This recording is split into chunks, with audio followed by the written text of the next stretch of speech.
Welcome, everybody, to episode number 2 of the Pick 6 podcast with my good friend Drake over here at Drake's PC.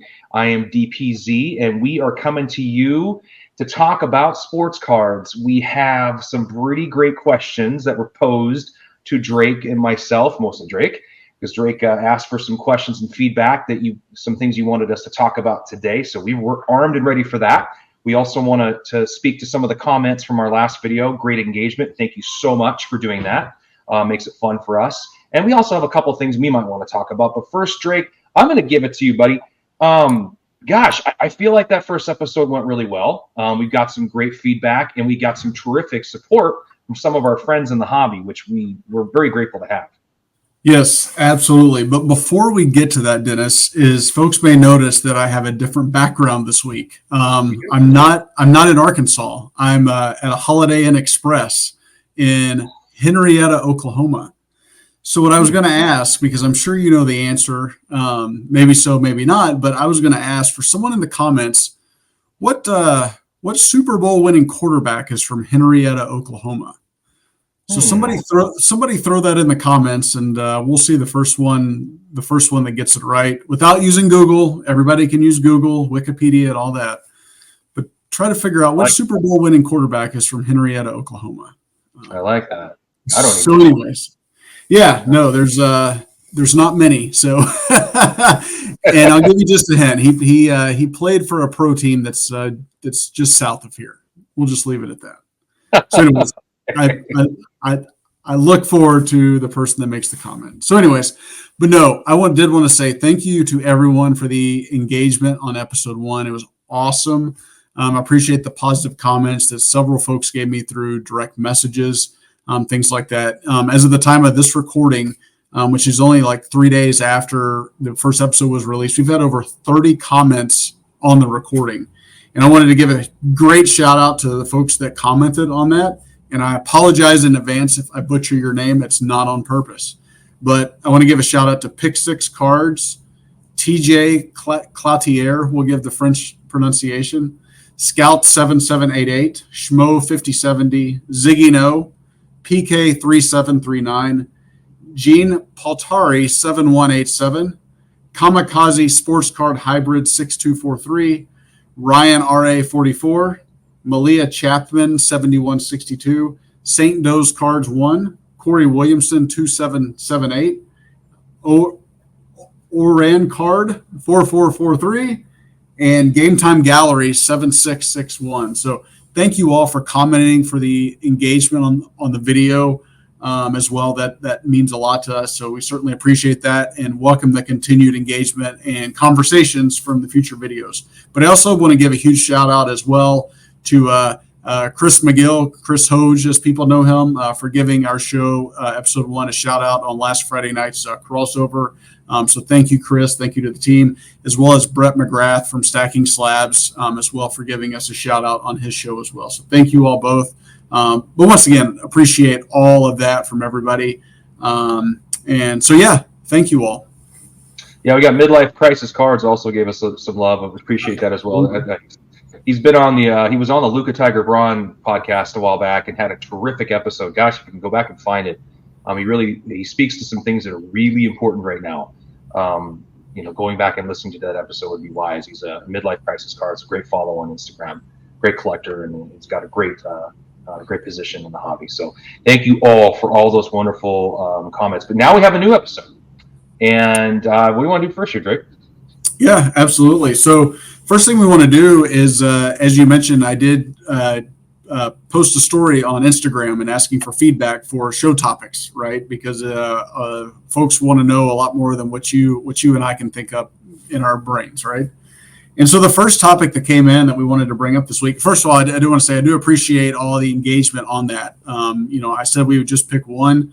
We decided to pick 2. And we have several more for future shows and things like that. And that may be something that I do each week, right? Because hobby topics change sometimes by the minute, but most time by the day or the week. So I appreciate the engagement. So we picked 2. The first one is from sports_cards 0711.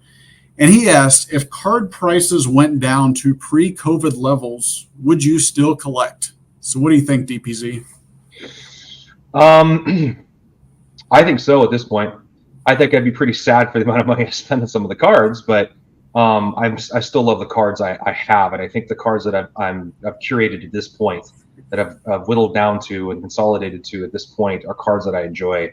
They're rare cards, or cards that are hard to find, that were still hard to find pre-COVID.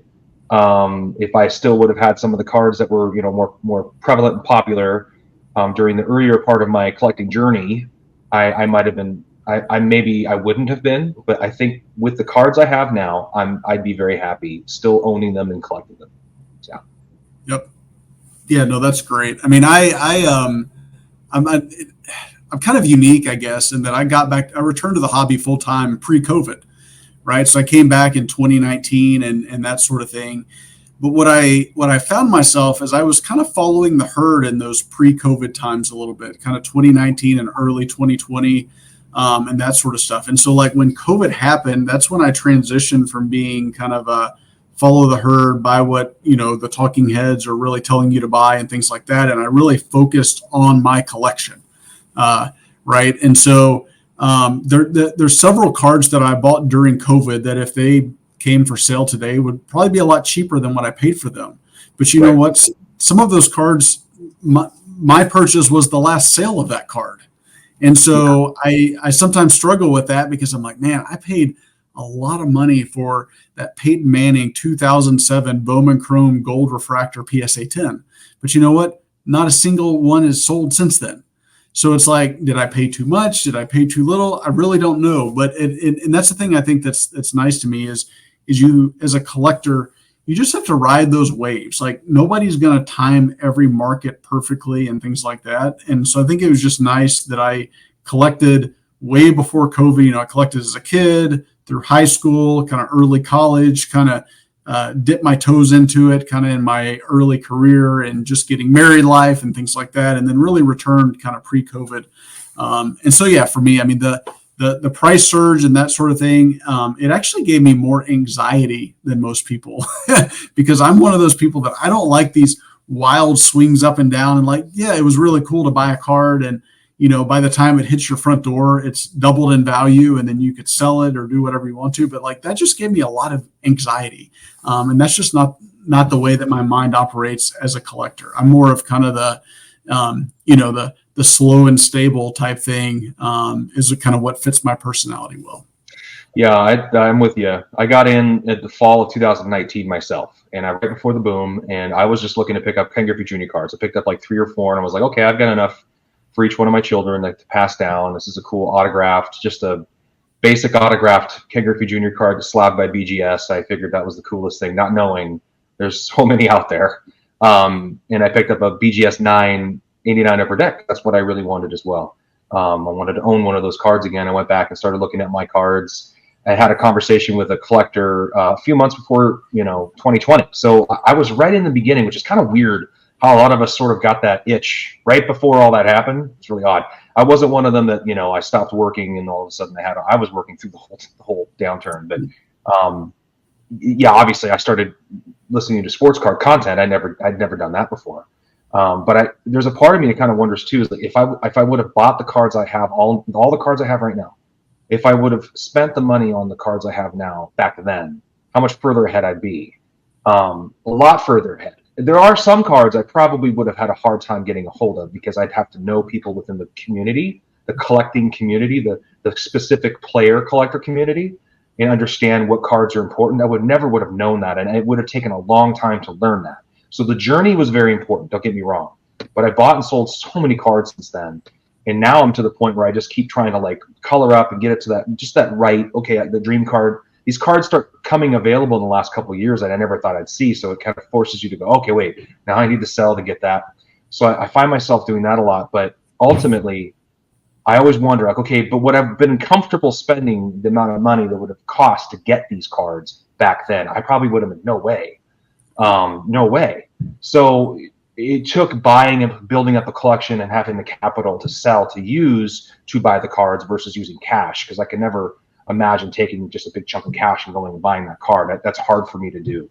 It's almost like card capital feels different for some reason. Even though it is cash, it feels different. So it's a really interesting thing to think about pre-COVID, post-COVID. If the numbers went back down, would you still want the cards? I just feel like that at this point in time, the cards that I have, they're so cool in my opinion. They're so carefully collected and selected that, you know, I still would want them.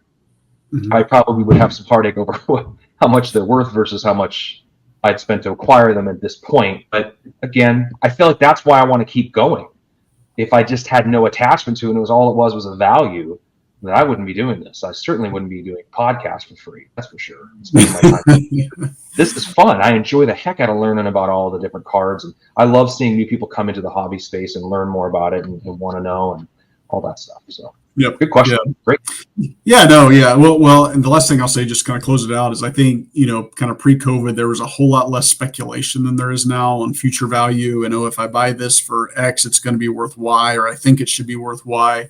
And I think there'd be a lot less speculation. But the other thing, just kind of to reiterate the point about, you know, you have to ride the wave. There's several cards I bought during the COVID era that, yeah, the cards that I had that I say bought or traded into, for example, during the COVID era, you know, like essentially they were all high, right? And so the cards I was trading for were valued at higher, which then I was getting into that card that was valued at probably higher than what it's worth today. But everything kind of went down in parallel in a sense, except the stuff I feel like that I traded, in most cases, not all, it probably declined at a much more rapid rate than the card that I was trading into. And so that makes you feel better about, you know, just knowing that you're getting into the right cards. And sometimes those cards that become available, it doesn't matter what the rest of the market is doing, right? We talked about last week, there is a Peyton Manning card that doubled in price from 2021 to 2024, while the rest of the market has probably, you know, in many cases has been cut in half, right? And so there's just certain cards that really buck trends, and there's certain cards that are true like collector cards, and it really doesn't matter what's going on, whether it's COVID or something else around the market. When those things become available, they sell for the price that they sell for because, you know, it's a card that folks want. So. Well, and I guess I'll end it with this. Like, I think I've kept track of every dime I've spent on everything since that very first card I bought, based off of net numbers, gross numbers versus what I've spent, what I've sold, all of it, every dime. So I know exactly how much I'm into everything. And it's funny because I don't think anybody really calculates up the last 6 years of your auxiliary spending, you know, just whether it be whatever you do, any money you spend on yourself, you know, because I limited what I spend on myself to just this, because it's just like my thing I do. And if you look at that number, you're like, okay, if you spread that out over 6 years, it's not so bad. You know, we divvy it out based on what it's worth. It's crazy. I've actually been able to push into, you know, based off of alt values, because some of my cards are hard to find a card value. And last sales are tough, right? And some of them, you know, I'm about still 13, 15% return on investment based off the last sale of some of these cards. And I use some of the offers I've been getting for some of the cards too that I have as a strengthening of the case of, like, I know I could sell 5 or 6 of them at definitely more than what I paid because of the demand for that particular card. And obviously I don't want to sell it. I love those cards. But so when you have that kind of a collection, those kind of cards, I think a lot of folks, hopefully, there's a lot of people that do and some people that don't. But people just enjoy their cards. They don't really care. Unless you got into it early and bought all those cards and you're in considerable profit now, just because it's still so much higher. I still feel good, even though I went through the whole journey. I still made it out okay.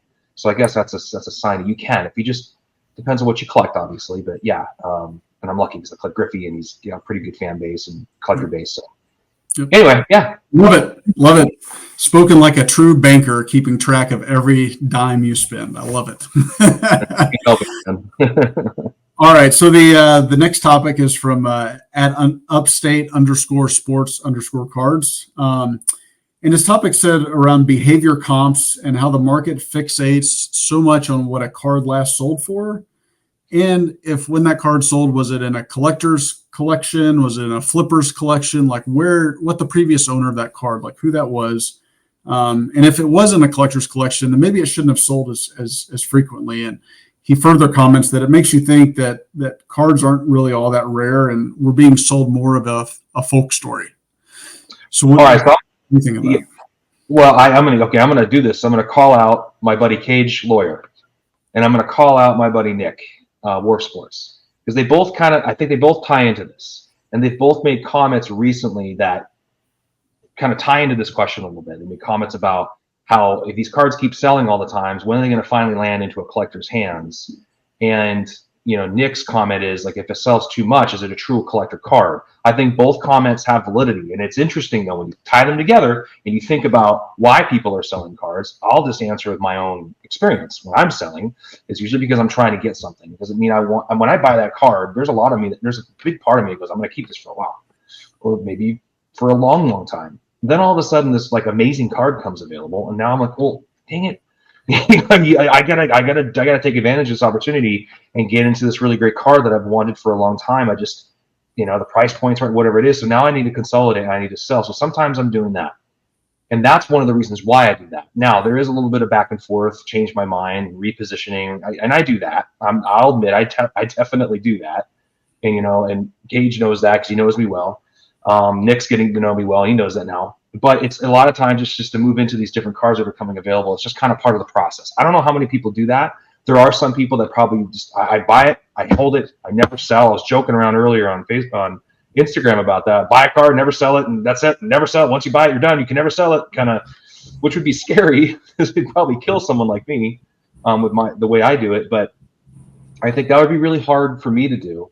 But I do believe, okay, does my behavior doing that, what effect does that have on the hobby? That is a good question, because does it affect the hobby? Does it affect that player's market when I'm selling some of these nicer cards? Now, I usually go to the to the collectors group on Facebook first to try to move a card, or I'll go to maybe no recent comps, or there's different places where you can talk to people. Go, hey, would you want to buy this? Are you interested in this? Before I would auction it. Auction's like the last step in moving it. So a lot of times, if some of these major collectors are moving cards, they're moving them privately within collector communities, and nobody really knows how often these cards are really selling. That goes to the point that Nick was making. There's been all this time between sales, but has there? Because they're just not recorded. They're not recorded sales. And again, I love Nick, I love Cage. It's just they bring up interesting points, and it kind of all ties in. So if these cards aren't selling very often, are they truly just not selling often because they're that rare? Or have they passed hands because now they moved on to somebody else and that person's going to wait for a while? Like that Peyton Manning you and I talked about. I sold it to Nick. Now Nick's probably going to sit on it for a while and give it some time before he sells it. That's his decision because he might want to keep it. Who knows? But that is a card that won't sell for a while. That's only because I decided to sell it to him privately and not auction it off so close together based off my silly behavior when I always want to buy and sell and move and all that stuff. Maybe emotional buying, whatever we talked about. Cage just talked about that before. Anyway, the point is, I think that it can affect the market, but it also can manipulate the market in a way if you feel like these cards aren't selling very often because private sales are happening and people aren't marking those private sales down. There's no way of tracking. So, yeah, what do you think? Yeah, no, I think there's kind of two different things that I pulled out similar to what you said that I kind of pulled out from his points. And I think the first one is around how people fixate so much on what a card last sold for whenever they're trying to price it out. And I think it's reasonable to do that. I mean, that's something that I do. It's something you do, like when you go to buy a house or, something like that. You look at the comps of similar homes and, things like that. That's reasonable to do. But I think if as a hobby and a market, if we just fixate solely on, well, this card sold for, $1,000, and if you were to sell it again for $1,000, then eBay or whatever auction house is gonna eat all these fees and this sort of stuff. So you need to sell it to me for $900, right? And then you buy it for $900, and so it's just kind of that sinking ship, right? And so if it's a rare, scarce card, just because that card sold for, and we kind of talked about this last week, just because that card sold for $1,000, that means that's the most that somebody at the time that card went to a public auction or, was listed publicly on a marketplace, that's the most that somebody wanted to pay for it. So that's what it was worth at that moment in time. So if enough time elapses, again, maybe you get more buyers come in, maybe somebody who's a collector of that who missed it the first time, they come in and they see it, they want to pay more for that card because it's worth more to them. And so I think it's something that it's kind of something you have to learn through your time in the hobby about, yeah, like comp is one data point, and you can go to Card Ladder or whatever and kind of use that as a data point, but that can't be the whole thing that you base your decision on, what your offer for a card is, especially if it's a card that's super rare, like a one of one, or a card that hasn't sold in 3 to 5 years, because I find that a lot, say like with Peyton Manning. I'll go back to him a lot because I collect them very heavily. If I go to Card Ladder and I look up a Peyton Manning card that hadn't sold in 5 years, based on Peyton's index and Card Ladder, which there's not a lot of Peyton cards that are tracked in Card Ladder, it may say, hey, that card is only worth 50% of that value now, right, of the last sale, which we know is not true. And so that could lead somebody down the wrong direction. So I think it's important to use data to help kind of get you going in one direction, but that can't be the only thing that you use to determine like what is a good price to pay for a rare and scarce type of card. I feel like you make great. That's a great point. Let me piggyback on that. Let me jump on it. I think that the Card Ladder data is really great for liquid and market movers. Any one of you guys want to use that data is great for liquid cards that sell all the time. If it's a card that's moving a lot, that data is terrific because it kind of gives you moments. And there's a lot of plot points for that, right? It's not like once in 2014, once in 2020, and once in 2022. There's 3, and you're like, okay, how do I put those together? I mean, those are big moments in time. There's inflation. I mean, everything's changed. I think there's just certain cards that just, you're right, comps they don't really do anything. It's basically how much are you willing to pay for that card because it's that much in demand, and that's a card. It's a card that so many people want for that particular player, and those cards, the collectors that holds it calls their shot. Mm-hmm. And you got to pay what they want. This is leading into a classic Drake question on the crossover. Holding the card and making sure you're going to have to pay what I want. But this guy has a ridiculous price. This makes no sense.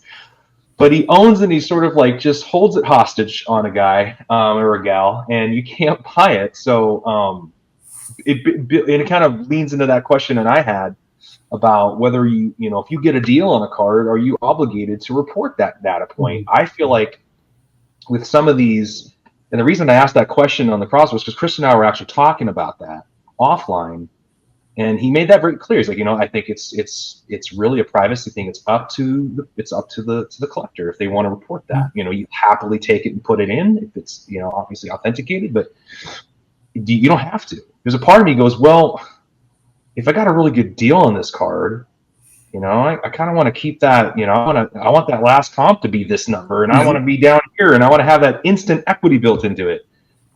But then at the same time, it's like, yeah, but there's going to be other private sales of that card that who knows what it's going to be. And so it is a very interesting topic because I think it all comes back to money and value. And we all say, oh, we're collectors and we don't care about that. Yes, we do. We care about that a lot. We definitely do. We care about how much we spend on it. We care about how much it's going to be worth. A good store of value later would be great. We don't want it to be worth nothing. If you go back to pre-COVID prices, it still wasn't zero. So, yeah, question. Yeah. I mean, it's all great points. And the last thing that I'll take from the hobby topic from Mr. Upstate Sports Cards is it's interesting. It's something I think about a lot. If a hardcore collector is selling a card and you collect that similar player, the way I took his topic is, does that make that card any less desirable to you? Does that make sense? So like, for example, I'm in a Peyton Manning group chat, and if someone offers a Peyton Manning card for sale, even though it may be rare and scarce, the thought goes through my mind is like, well, if they don't want it, then why should I? Right. Ooh. And it's an interesting thing to think about. And I've talked to Josh Johnson about this before, and I think I brought it up on the crossover, is like, if he's after certain LeBron James cards, and I always wonder is if, him selling it, does the person selling it, does that have any impact on his want or desire for the card at all? And I wonder about that a lot. And and I just use Josh as an example, but it would just be like, if and I can't think of any like hardcore LeBron collectors. I think there's one, his name is like at Kimmy NG, and there's another one, Bob M Track or something like that, that have some phenomenal LeBron cards. And if one day they decided to sell their LeBron collection, there'd be a lot of people after it. But there would certainly be people that would scratch their heads going like, man, like, why is this guy selling this card or that collection, right?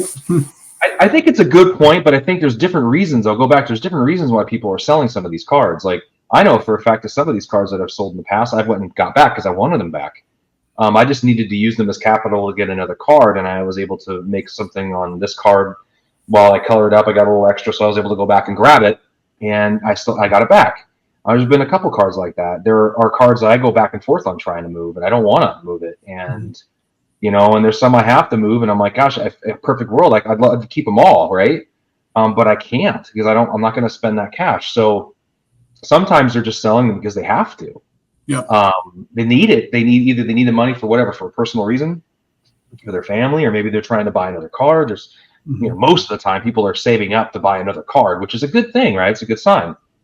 That just keeps feeding the hobby, right? They're just taking it out because they don't want to collect anymore. You're right, but you have to trust that that's not happening. Maybe that is happening, but then that's understanding I think that's understanding your collector base. I think Josh and you understand Peyton Manning and LeBron James's market, so you know what cards are desirable, what cards aren't. I know what cards are desirable in the Griffey market. I know what cards I have in my collection that people want to buy from me. I know what they are now. And those are probably the cards I don't want to sell because they're the ones that people want. And there's probably a couple that people, David Robinson. I love David Robinson. The market's not that big. He's harder to sell. People aren't jumping at him. But there's people that would love to buy a couple of the Kobe's I have, and they would love to buy about 5 or 6 of the Griffeys I have, and I'm very grateful to have them. So what cards are important. Maybe you have to move one of them because, hey, life happens, something happens, or you want to combine it and just have this one big card. You have to let it go because that's what you're going to have to do. And it doesn't make the card less desirable. It just means you had to move it for that particular reason. It just all comes up to what's the reason for the moving of the card and selling of the card. So that's my counterpoint to your point. Yeah. No, that's good. That's good. I love it. Yeah, it just is something I think that makes you think sometimes. It's like, and I've seen it in other instances, right? And especially with content creation, right? Somebody gets on and they talk about a bunch of Michael Jordan cards, and the next thing you know, you see all these Michael Jordan cards come for sale, or somebody, or like Brett, for example. Brett talked about wrestling Galactics, and then next thing you know, he was selling some Galactics, and so people were like, "Wait, hang on, what's the connection here?" And we both know that Brett's a great collector, and that was not his motivation at all. But it's like some people's perception from the outside is like, wait, what's this person's motivation when they appear to be a collector of this player, of this set, parallel, insert, whatever. So anyways, it's just something to think about. We're collectors. We change our minds all the time. Everybody I used to feel bad about it. I don't feel bad about it anymore. Anybody who wants to give anybody a hard time for selling cards, I understand if we're talking about this like here and like next week I'm selling all my cards because I don't want to collect anymore. Not a life event, nothing serious like that. That all takes precedence. But if I'm just like, I want to go buy another car or something, I'm going to sell all my cards. Mm-hmm. There's some hypocrisy there, right? I get that. Are you a collector or you're not? Are you into this or you're not? Changing your mind because you want to keep buying different cards and coloring up or consolidating and then unconsolidating and then consolidating again. And that's just being a collector, man. Everybody does that. That's all I see. That's not, whatever. Everybody does it differently. Absolutely. Some people they do it different. It's cool. Then we all do it different. Whatever. It's all good. Yep. Absolutely. All right. So next topic, this was one that I kind of brought up, and this was kind of mentioned on the crossover last week. So, and this should be a fairly quick one for us to discuss, and it's the vintage versus modern debate in a little bit. So when you look at vintage cards, they're largely separated by eye appeal, which lends itself to grade, right? But like, for example, Dr. J just has one rookie card. He doesn't have 1,000 rookie cards. The 52 mantle is the card, and Kareem Abdul-Jabbar, Lou Alcindor, he's got this 69 Topps tall boy, and so on and so forth. But only the difference in there is around grade and eye appeal. But then when you get into modern, right, there's kind of three things that Josh and Chris were talking about last week that kind of separate modern cards. And it's rarity, so like manufacturer rarity, which is numbering and things like that, or super short print. Brand, so things like Panini Prism, Select, to Chronicles, to Topps Chrome, all the different brands, and then to design of the card. And so I guess my question for you is, if you had to rank those three things for modern cards, 1, 2, 3, in terms of what you look for when you're looking to acquire a card for your collection, rarity, brand, and design, what's most important to, we won't say least important, but lesser importance for you? Great question. Modern cards are tough because there's so many of them, and they're so unknown. You just don't know. So I have 2 modern cards. Show them to you right here. Might as well. So I have a Ronnie Mauricio Gold Refractor BGS 9510 out of 50 Bowman Chrome, first Bowman Chrome, and I got of course I'm a Mariner guy. Seattle here. I got Lazaro Montez's Blue Refractor PSA 10 auto. Now that's out of 150. Those are the only 2 modern cards I own. I used to have a lot more. So for me, I look at this card. I go brand first, Bowman Chrome. Rarity, out of 150 blue, it's in demand. So that rarity and brand kind of come together for this one because blue refractors are important. People seek those out for these particular cards. Gold first.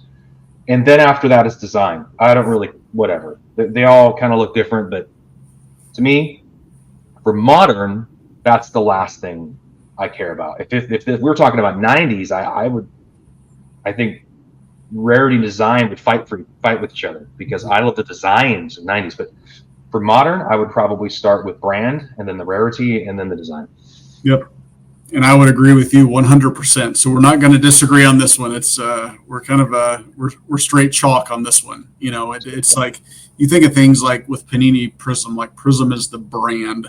And I think anytime those cards are released, whether it's for me, it's wrestling or football or whatever, I instantly gravitate to those cards. And then I love the golds, because they're out of 10. And so then you get that rarity aspect of it. And then the design, right? I look at, for example, I've got my Peyton Manning 2012 to 2015 Panini Prism Gold run. And there's certain years of that I like the design better than others. But it's still a Prism Gold of a player that I collect. And so I choose to collect it primarily more because of those first 2 reasons. I collect the brand, and then I collect for the rarity. And then the design to me is a little bit lesser important, although I don't want to collect an ugly card. There's been some ugly wrestling cards, I'll say, that have come out, and I look at that and I'm like, that may be a 101, but I want nothing to do with it. Yeah. And there are some modern cards that they're pretty cool looking. I think there's some of the newer, they're trying to up their game. I mean, I would say more Topps more than Panini. But you talk about those National Treasures and Flawless. Those designs are beautiful. Like, there's awesome cards. So there's some really cool modern cards out there. If you're going to spend some money, I guess you got to spend some money on some of those. But yeah. Definitely. Well, and the other thing too is you wonder if that evolves over time, right? And I think back, right? The whole PMG reds and greens, they weren't coveted the way they are today 25 years ago, right? Exactly. So it makes me wonder, 25 years from today on March 12th, 2049, are people still, coveting, I guess is the best word I can think of, even though we're not supposed to do it, these, Prism Golds and Blacks and National Treasures and, Flawless cards, which are probably the most in-demand ultra-modern cards today. Are they still the most in-demand cards? Or is it another set that today is largely, cast aside? Because, again, as we just spoke of, brand is king today. And so you wonder if that changes over time, just like things change all the time. Right? Like we talked last week, BGS used to be who everybody graded with. And I think somebody commented and said people used to crack PSA 10s to send to BGS so they could get a 9.5. That's what they wanted. And that was obviously well before I was doing it. So I wasn't around for that. I get that. And I mean, I'll since you just said that, I'll pick out a comment here from the last, just like segueing beautifully here. It was from Malia Chapman, 7162. She goes, "Love you, appreciate content. But do you think you became a PSA guy when you got back into the hobby? Why do you think you did?" I would guess because you're influenced by what everybody else is into. The first card I bought, Malia, was a BGS card because I was told by a collector locally that I knew that there's BGS, there's PSA, and then I just went for the cheapest one. And BGS happened to be cheaper than PSA, and I didn't really know much about PSA, so I had no idea when I first started buying some of these cards. I had no clue. I was buying 1980s cards and PSA 9s because I'm like, well, these are way cheaper than these PSA 10s, and then I was reading in some places like there's not that much of a difference. Just look at the card. So I was like, well, why would I pay all this money for a 10 and not a 9? I didn't know about pops. I wasn't thinking about that, but yes, I was influenced back then, and so, but that's when PSA 10s at that point were still more popular than BGS 9s, 9.5s. But in the past, that wasn't the case. I think, coming back to your question, I don't think rarity is going to be a factor for modern cards in the future. There's just there's too much manufactured rarity. The true rarity, like the gold prisms, maybe those, but the one-of-ones, there's so many one-of-ones. Those are, you have the one-of-one masterpieces from the 90s. Like, those are one-of-ones.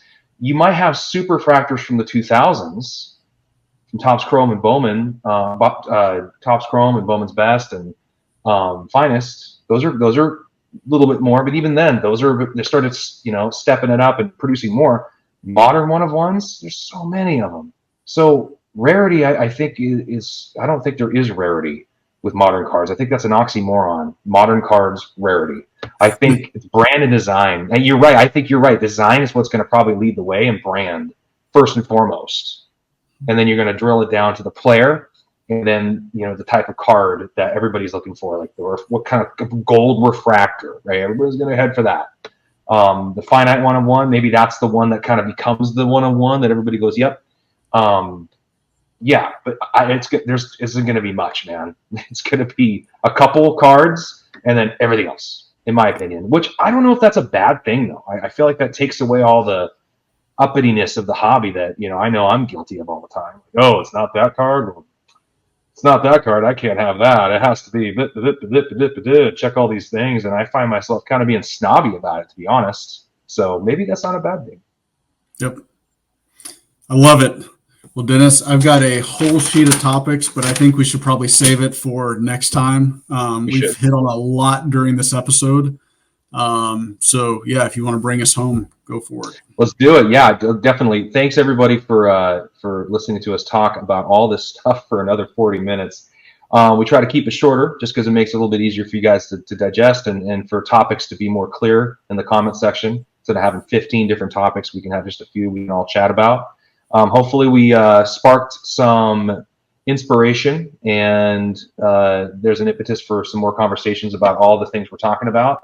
Again, Drake and I love having you on here. A comment below. We need those comments. Those comments are important.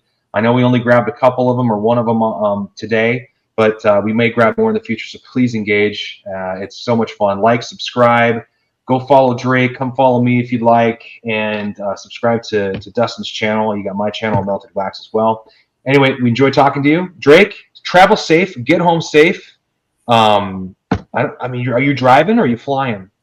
I'm just driving. So it's a short trip for me. Windshield time, lots of content opportunity for you to just slip into one of those 2 or 3 hour, shows and just fill your head with more card stuff and more inspiration for our next episode. Absolutely. That's my plan. All right, guys. Hey, everybody, have a great rest of your week or your weekend. You're going to be hearing this on Saturday. Enjoy yourselves. Be safe. Have fun collecting. Have fun buying. We will see you guys next week right here on the Pick 6 podcast. Take care, everybody.